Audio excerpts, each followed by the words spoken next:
Welcome to the Sheffield Sunday Asbill season meeting. This is a main chair meeting, and today it is with great pleasure and much gratitude that we welcome Craig M. from Los Angeles, who's come to share for about 40 minutes, after which we will open up for general sharing, or if you'd like to ask a question. Thank you, Craig. It is wonderful to have you here, and the floor is yours. Well, thank you very much. A little early, but it's a pleasure to be here. Um, you know, um, and I love this reading. I love Bill W.'s writing. This is apparently from the Grapevine, and so I belong to a group called Primetime. Did I say I'm Craig? I'm an alcoholic. So, and that I am. I have the addiction of alcohol and many other things, but I love Alcoholics Anonymous, and I love that this thing never ends. The basic thing of this is I have a daily reprieve contingent on the maintenance of that spiritual program. And it is a spiritual program because I have a spiritual malady. Besides the physical allergy and the mental obsession, I have this spiritual malady. And when that is straightened out, so does the other two things. And so there's so many parts to this puzzle. I love this because it's about the emotional sobriety. I thought, all I had to do was get sober. I thought drinking was my problem, but I found out that I'm the problem, and I never knew it until I started getting rigorously honest with myself. And that's hard to do. We have a saying in primetime, self can't reveal self to self. And that's true initially. I'm so full of crap. I've self-justified and self-rationalized all my errant nonsense. And blame was as my friend spoke last night. He said he has a blame thrower. He threw around everybody, and and that was it. It couldn't be me. Don't you know, and so there's so many wonderful things that I found out. We talk about the front end in prime time, which is I got to know what I'm up against. The liquor's but a symptom. I mean, we all get here because we know how to drink. Drinking was actually the solution. I'm restless, irritable, and discontent. And Dr. Harry M. Tebow, which is a big part of our program because it's alcoholism, ego, and self-obsession. And he'd used the word hostile. I have hostile elements in me. I'm restless, irritable, and discontented. And unless I can experience the sense of ease and comfort that comes at once by taking a few drinks, I need to, that would treat my alcoholism. See, alcohol really treated this state of mind. It's a perception deal. I don't see anything the way it truly is. At least it seems that way to me. I see everything negative. I can't see the good in anyone or anything when I'm in untreated alcoholism. So I have to know what I'm up against. And that's due to Dr. Tebow was a practitioner who tried to help alcoholics with no success until the big book came out in 1939, and he handed it to one of his clients, Marty Mann, a woman who threw it out initially, but then, she couldn't stop drinking. He said, you better pick that up again. And she does. She goes to AA, she goes to church, and has what's called a surrender, which, believe it or not, that word is not used in our big book or our 12 and 12. It's implied heavily, but surrender is a really amazing word. And it's actually, in prime time, the principle of step one. Because how can I truly go to step two if I haven't surrendered, if I'm not a complete defeat in step one? And we also talk about two parts to step one, that, yes, I'm powerless over alcohol. That's the drinking. But dash, that my life had become unmanageable. That dash is a double entendre. My life is unmanageable due to my drinking. Absolutely. It gets me here in the doors. But then I'm sober for a while, and it seems like it's worse because now I'm stuck with me. And a friend of mine that had taken like 48 years said, oh, you want to find out why you drank? Quit drinking. And that's the truth, because that drinking, it did the job. it really treats the alcoholism. However, the symptoms that come, the phenomenon of craving, and we found out more about the physical allergy later on. Joe and Charlie talk about it, and I think in the 90s they found out there is an actual enzyme called acetate that our pancreas and our liver metabolizes differently. So, it's interesting that more has been revealed that way. But, I'm really grateful today that I have this affliction. I do have it. I wake up with it. My mind tells me things, and, it's horrible. If I listen to that mind that wakes me up in the morning, I'm going to have a really crappy day. So I've learned to not pay attention to it. And I do the first discipline, which is page 86. I ask God to direct my thinking, that it be divorced from self-pity, dishonest, and self-seeking motives. It's interesting that self-pity is first. It's something that it's very alluring. If you could bottle self-pity, because, then I could give up on life. I can crawl in the fetal position and just say, what's the point anyway? You're born and you die, and why even bother? But, it is a dangerous thing, self-pity. And again, it's part of the self. Selfishness, self-centeredness, that is the root of our troubles, driven by 100 forms of fear, self-delusion, self-seeking, self-pity. We step on the toes of our fellows, and they retaliate, sometimes seemingly without provocation. But at some time in the past, I've made decisions based on me that later placed me in a position to be hurt. And that's the truth. The writing in our literature is amazing. Bill W., he borrowed from a lot of people, a lot of Emmett Fox. I do 4 Emmett Fox meetings at prime time during the week, Saturday, Sunday, and Monday, 3 different books. Sermon on the Mount, which is the main one, and that's what Bill W. and Dr. Bob, once they got sober in Founders Day, June 10th of 1935, that book had just come out in 34, and they used it as part of their recovery program. And there's so much in there. The 10th step is definitely Emmett Fox, watch and pray, watch and pray.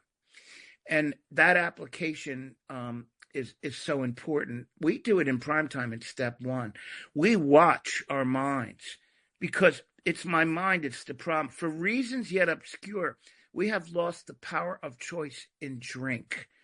But what happens, since step 1 has 2 parts, the first part, the alcohol, is the drinking, that my life had become unmanageable, is about the thinking, because I quit drinking, and now what's up? My mind is still warped. It's producing faulty information. I don't know about yours, but mine does. I am not cured of alcoholism, but I have recovered of a seemingly hopeless state of mind and body. Why is it seemingly? It seems that way to me. And lack of power is my dilemma, and I don't have a solution. I tried. I got here at 50 years old, and I'm coming up on 23 on August 2nd. And thank God relapse is not a part of my story. I've had dear friends, and some of them, that have gone out with all this wealth of knowledge. Self-knowledge avails us nothing. You'll hear me quoting stuff and all, but, I could eat the big book. But if I'm not applying what I read, like on awakening, well, I do it every morning. I read page 86, but are you doing it?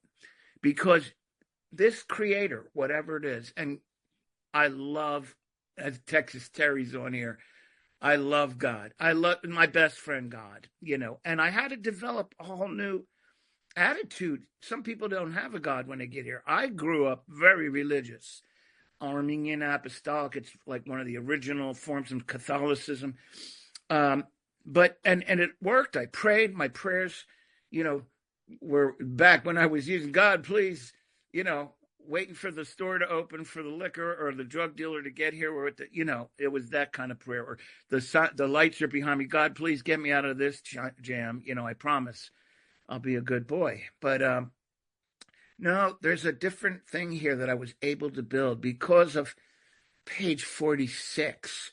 Now, I fit the criteria on page 47. I have one short question. Do I now believe?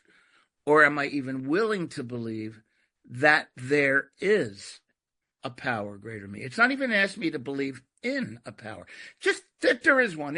I'm not the power. And that's what I learned in prime time, that I've been the power for my life. I believe in God, but sure, I've been playing God. And that's the problem. And that's due to a free will. And the free will is the fall of man. It's the symbolism of Adam and Eve. Adam and Eve isn't a historical document. It's an allegory, and it's one that I have to apply every day because I'm always at the tree of knowledge of good and evil. The tree of life was taken, but I can have it back anytime. So God gave me a choice, and God will never take this free will without our absolute consent. That's why first thing in the morning, I ask God to direct my thinking. I make a prayer. I say, could you please direct my thinking that it be divorced from self-pity, dishonest, and self-seeking motive. These days, I've been doing what's called scientific prayer and affirming it. Thanks, God, for, directing my thinking. That is, that it is, because asking you shall receive, but claim it is yours. When there's something more important than believing, it's knowing. And when you know God and you know the real truth that was taught, the real good news that we have the power within us, that God deep down in every man, woman, and child is the fundamental idea of God, and that the great reality in capital letters, it is only there that he, she, it, something may be found. And it was so with us. So, my whole life I was praying into outer space. God was something separate. But this is beautiful. I'm a child of God. You're a child of God. We're all children of a loving, and I love the Lord's Prayer because it's not just a prayer. It's a compact formula for the development of the soul. We're studying it in one of the meetings, and it's our Father. It's not my Father. It's all of ours. We're all one. We're all children, and which art in heaven. Heaven isn't a place. It's where God is. And when I practice the presence of God, everything's right. It's when I separate from all that. I'm sorry if the word God bothers you, but, it's a great short word, G-O-D. They say he a lot in the book or whatever. But, Bill says, that I don't need to believe in anybody's concept of God. This is page 46. I love that. That gave me permission to change, because it was hard for me. I was having trouble with the punishing God, being an obedient servant, all this kind of stuff, being out of fear, fear God. And we find out in Emmett Fox that the word fear is misunderstood. Going back, him being a historian, it meant reverence. It meant awe and wonder. And that's what this creator is for me. He says, and I don't need to believe in anybody else's. And just in a small amount, that mustard seed is adequate. It's sufficient to make the approach and effect a contact with he, him, her, she, it, something. There's really not a pronoun. That's sufficient. It is pretty good, but that's pretty demeaning. Something is good, but it doesn't work all the time. So God is great. I love God. Good orderly direction, group of drunks, gift of desperation. I tell my sponsors, just get over that. The word, it's just a word. It's a name. It's a job. That's what my sponsor, Ted, told me. When I first got in, I've had some great sponsors. And I had to get a different understanding. I took step 2 in the big book. I was definitely willing, and I had already believed. But I'm practicing what we do in prime time is it's never done. I'm on a journey of uncovering more and more truth. I'm a truth seeker, capital T. And, so Bill calls it a creative intelligence with capital letters, or a spirit of the universe underlying the totality of things. Boy, I just love that, and it'll expose itself to us if we earnestly seek. Seeking is a very important verb. God could and would if he were sought, right? Text, that word if, I have my sponsors circle it because it's a condition. It's like a legal lease. If I want the promise of God could and would, I'm the one that has to sought. Now, sought is past tense kind of, but it means I'm continuing, you know, and that's why God, as we understood him in step 3 is a very important thing, because if I say I understand God, it sounds a little arrogant, like I know, I understand, I'm done, I know what God is, and that's it. But it's understood by me today as I come to believe more and more. I'll hear something from one of you, and I have an open mind today, a mind that is completely open. And so I search and research again and again. In the 12 and 12, it talks about a scientist. To make scientific progress, does that principle of search and research again and again, always with the open mind. And what happens is it's an experiment all the time, every prayer, because I can't get stuck and locked in. And as beautiful as the Lord's Prayer or Serenity Prayer, I kind of tend to start doing them rote. They just come out like a parrot, and because we know them, and but if I'm not really meaning what I'm saying, it loses a lot of the impact. Prayer is part, it's all intention. It's part intellect and part feeling. And so contemplation and thinking about what I'm saying, when I do the Lord's Prayer that way, it's so much more powerful. But like I was saying, what does this mean? Hallowed be thy name. Well, hallowed means holy and healing. So this God would never bring harm my way. Poor God has gotten this. I had been indoctrinated to believe God is a tyrant, insecure, jealous, retaliatory, a mean, he's like the guy with an ant farm and pulls the legs off the ants because he can. And that's not, God is just the loving, father. And again, maybe you had a bad father, the ultimate father. I like it. It's not gender. It could be the mother, whatever works for you. But, we say our Father. And I like that. Now, if you really have an aversion to the whole thing, then he is the employer. We are his agents, As long as I model myself that I'm not God anymore. That's the key in step 2.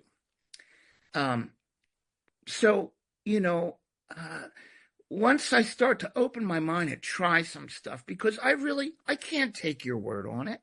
I've done that my whole life. And they told me this and they told me that. And, see where religious people are right. And if you are religious, there is a lot of beautiful stuff, but religion is man-made. And there was a lot of stuff. I just watched a whole 1-hour thing about Mary Magdalene last night.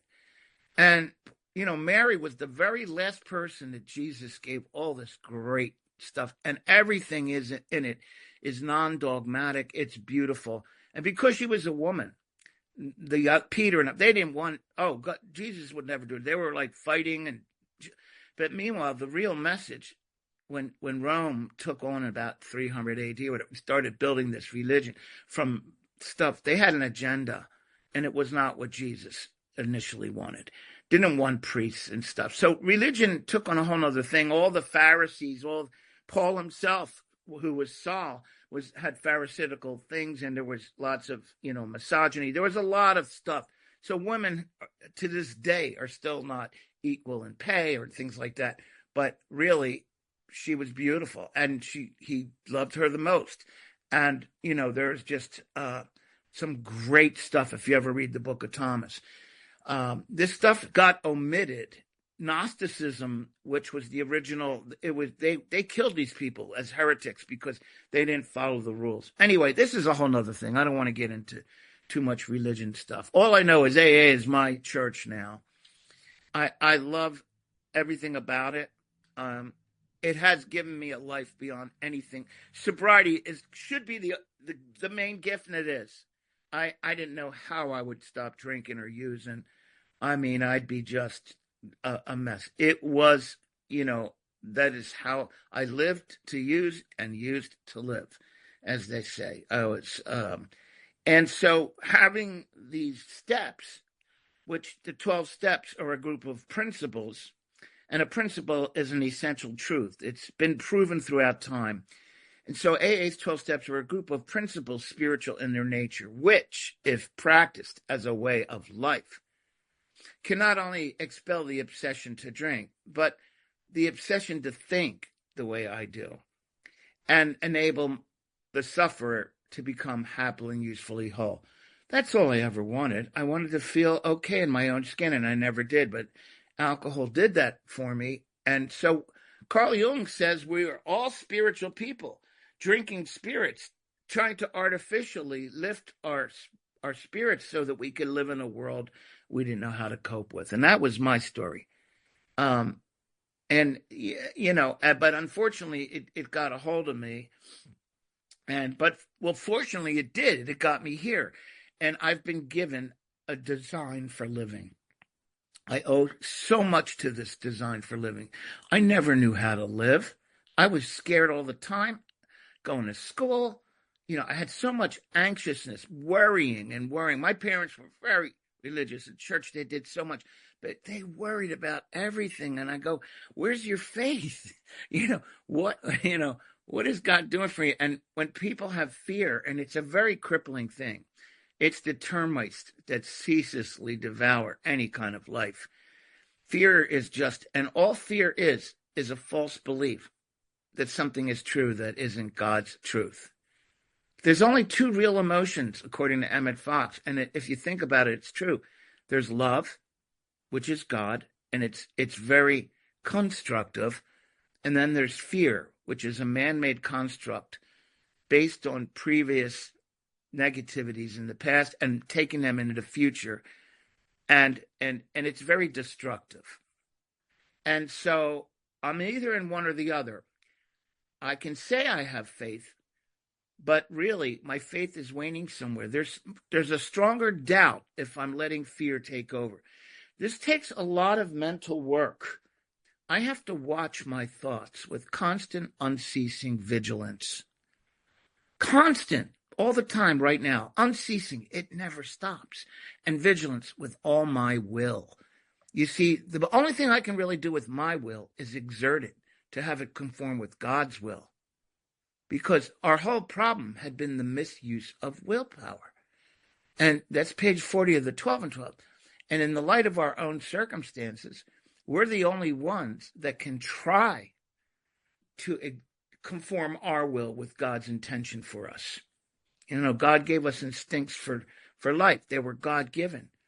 But being an extreme example of self-will run riot, and everyone has this, and everyone has ego, but not to the extremity that me as an alcoholic has. I have what's called an infantile ego. His Majesty the baby, as Freud talks about. And Dr. Tebow, we do study groups, and Texas does great groups on them. And when you really understand, who would have thought that this is one of the factors? He studied Marty Mann initially. He wanted to know more about surrender, and he found out things that compliance gets in the way of surrender, and you can't have a true surrender subconsciously. You can have it consciously, but it's a disciplinary function. So there's so much great information. We can get scientific about alcoholism, right? But I mean, the bottom line is, I'm a pig. I love to drink. I love to use it. And, but that's because I didn't know how to live. I've got these wonderful, I've got a spiritual kit of tools laid at my feet, and I have found much of heaven and been rocketed to the fourth dimension of existence I had not even dreamed. The great fact is just this and nothing less, that I have had deep and effective spiritual experiences which have revolutionized my whole life. And they've enabled me to do things like speak here this morning at 5 a.m. I always had a fear of speaking. Today I don't, because I asked God to speak through me. I've acquired some information, and I love giving it away. I have to have passion about this. And so I asked God to speak through me, and I don't worry about, oh, should I say this? Or, I just let it fall out. And there's so much there to learn about the illness. That's what they call it in the big book. They eventually, Dr. Tebow and Marty, classified it as a disease with the AMA, American Medical Association. And now it's covered under insurance and this and that. But there's still a stigma around it. It's not like another, like cancer or something. People say, oh, well, he just doesn't have any willpower. That's right. I don't have the willpower. Lack of power is my dilemma. And so, for reasons yet obscure, I have lost the power of choice in thinking. Yes, I have trouble not taking that first drink, but that's because my thinking says, go ahead, you can have a sandwich. Go ahead, you can pour some whiskey in that milkshake. That's my mind. My mind says, go ahead, you let him have it. Your ego wants to be right. Yeah, my ego is impatient. It tolerates frustration poorly. It's individual defiance, defiant individuality, omnipotence, narcissistic, egocentric core. These are like doctor terms, but we learn them. And I have to know this is who I am. How can I treat something if I don't know what I'm up against? If I just, my thing is just alcohol, and maybe you're okay, and maybe you stop drinking, your life improved, but chances are you're still hurting people, you're still stepping on the toes of your fellas, you're still pushing and shoving and trying to control. We have 5 C's in prime time for the ego, and that's complain, criticize, control, compete, and I always forget. I can always forget one of them. But that's just the C's. There's just so many things that we all do. Am I complaining about something right now? Probably, because my mind doesn't see the good in anyone or anything. It only sees what's wrong. And Eckhart Tolle says that's the ego's function. Its function is to want more. It doesn't care what he has. If 100 people after I speak say, that was really great, and one person says, boy, you sure quote the big book a lot. Now my mind says, oh, he didn't like it. And how dare them, and now all I think about is the one person that, this is what my mind does. Now I have to see and say, no. God, bless that thought. Bless them, change me. I keep it simple. It's always me. I don't have to blame anyone or anything anymore. And, when I stay in this solution, trouble and sickness need never come. I practice the presence of God. That's the golden key. And that'll get you out of any difficulty. But why wait for difficulty to come? Blessed are those that mourn, for they shall be comforted.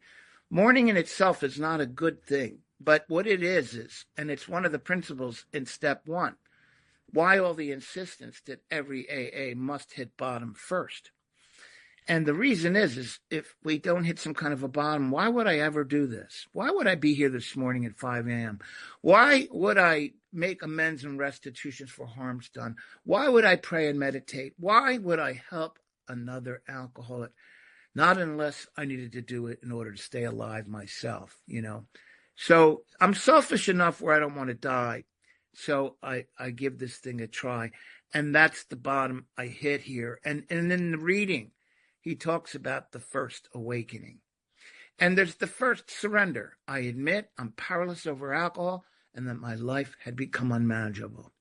But left to my own device, my life will stay unmanageable if I don't change. I need to change the character that I brought here because I can be the same man sober that I was when I was drunk.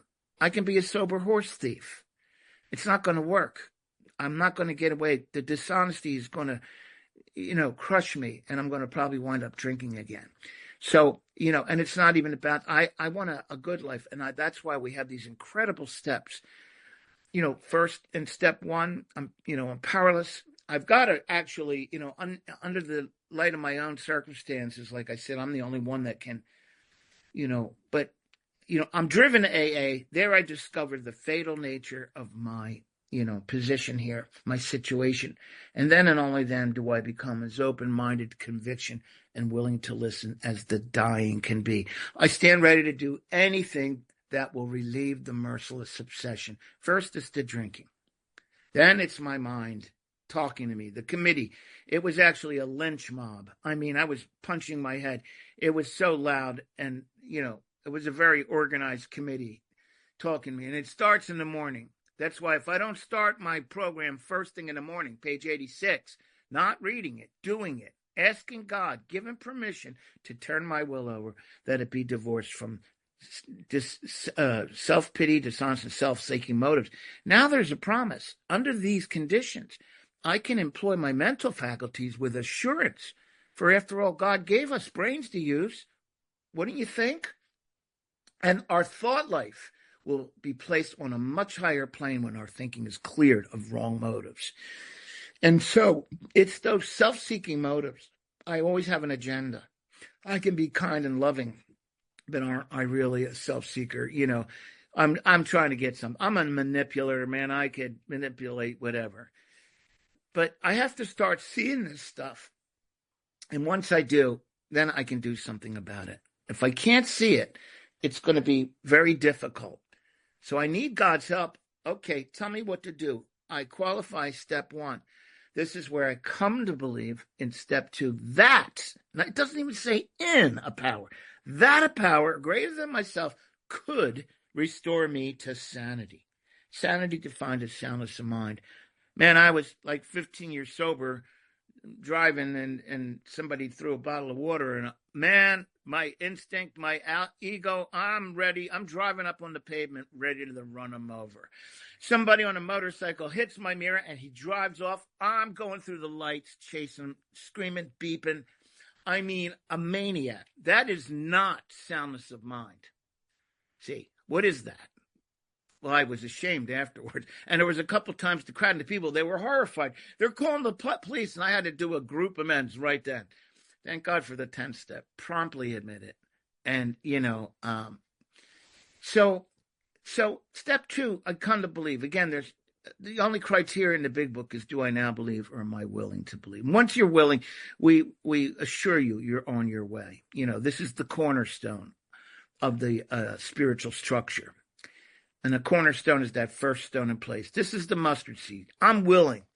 But I already believed. It was really hard. I had to put down my old ideas about what I thought it was. And I had to come to believe in a whole new way. And I'm still doing that. I don't know exactly what God is, but I know absolutely certain that God is. Because it's working. I read today's Emmett Fox. I send them out to hundreds. I posted on lots of Facebook groups. And, it's how do you know it works? By their fruits. You shall know them. And this thing really works. And so, at any rate, I like in the 12 and 12 in step 2 that I have to quit the debating society. What came first? The hoop is much wider than I think. I got to quit arguing with everyone and everything. I have so many opinions. It's just ridiculous. Can I just set aside, I love to set aside prayer, just set aside everything I think I know. When Bill says it and how it works, we try to hold on to our old ideas, and the result of a spiritual awakening was nil until we let go absolutely. I've got to let go of all my old ideas. I mean, absolutely. I've got to thoroughly give myself to this simple program, completely, thoroughly, absolutely. These words amplify chapter 5. So step 2, I search and research again and again, always with the open mind. Towards the end of it, he says, we didn't even pray rightly. We had been specifying how it should be, like a greedy child asking Santa Claus. I lost my wife, and I was so upset. How could you do this, God? And because I was a faithful husband, and I had 2 children, and I did everything I thought right, I wasn't like a blown out alcoholic. I did drink, I probably would have qualified, but my life wasn't unmanageable then. But for some reason, at 48 years old, she decided I wasn't enough anymore. She needed more. God said, I didn't do it. I gave her a free will. And this is the choice she made. And see, so when I live life on life's terms, life comes at you. And that's what got me in the program. I was devastated, and my drinking increased, my using increased. And after about a year, an intervention was done. I was put into a 30-day program in Pasadena Recovery Center, and there I took on, and I found prime time after 30 days, but I didn't get it right away.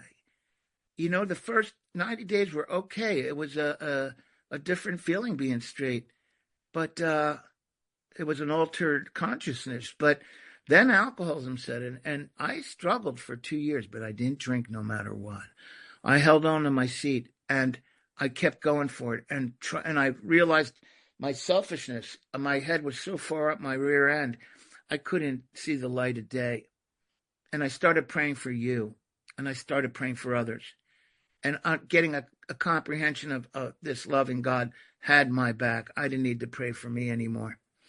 And I started to try to carry this message and help other alcoholics. There's the key. One alcoholic talking to another. I wasn't alone anymore. So, I started to pray instead of gimme, gimme, gimme. How can I best serve thee? Thy will, not mine, be done. These are the thoughts which must go with us constantly. This is the proper use of the will. This is page 85. I can exercise my will along this line all I wish. So in step 3, I'm able to make this decision now to turn my will. And like I said, that's been my whole problem, the misuse of this will. My will is my thoughts and what I do with them. And, I'm the only one that has permission to do what I want with me. But my life, that is the integrity of my soul. I believe in eternity. I believe that we're energy, that we're not human beings having a spiritual experience. We are spiritual beings having a human experience. And when I make spirituality first, everything, all this, it's very hard to ignore the material world. But now, theoretical physicists, we're finding out this is all some kind of a matrix. It's a 3-dimensional hologram moving forward in linear time. And I see God in that, because God is the great mind, the great consciousness. And really, this is a thought life. Nothing is good or bad. It's thinking that makes it so. So you have your thought life, I have mine. You have your own universe, I have mine. Which universe do you choose to live in? The kingdom of heaven is at hand. This is my inheritance as a spiritual child of the creator of everything. It's my inheritance to claim this for myself, to claim nothing less than happy, joyous, harmonious success. I'm doing a disservice to the father, the mother, whatever God is for you. It's not corporeal, it's spiritual. That's why we pray through consciousness. We're searching for life all over this physical universe, but really consciousness is the only life that matters. And that is where it tells us your mind is producing what your eyes see. Your eyes are just a lens letting light in, but the information, it's consciousness and information. Anyway, you see, becoming a drunk enabled me to think like this, to go for it.